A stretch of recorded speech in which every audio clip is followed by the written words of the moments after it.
Next up on my NBA preview special is the Indiana Pacers, a team that I like, a team that can win, in my opinion, at least 50 games and end up possibly even third in the NBA Eastern Conference.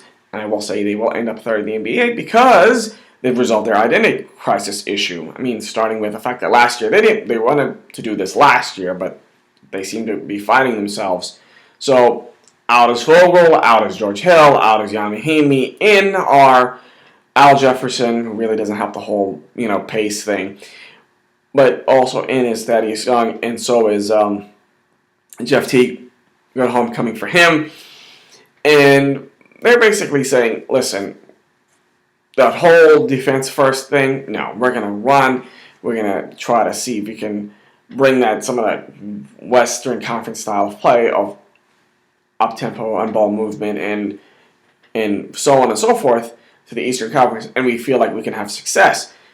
Paul George should be in the top 3 for the MVP or top 5 for the MVP this year, because not only will that style of play should help his numbers, but he's going to actually feel better because he will be another year removed from that leg injury, and I expect him to continue rather than drop off in the second half like he did. I like Miles Turner, who I think should be their starting center because he's 6'11", he's 240 pounds, he can rebound, he can shot block, and he can shoot from the perimeter.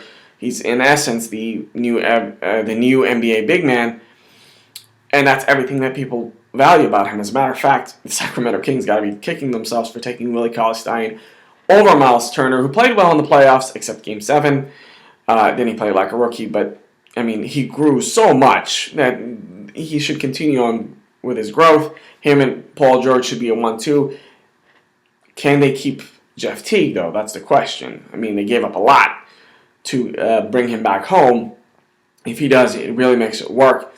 And Paul George should, going back to Paul George, not only should he have an MVP first half start, he should continue on forward and possibly not only be in the consideration for the MVP, but also Defensive Player of the Year. It's really between him and Kawhi Leonard as to who's the best perimeter defender in the game.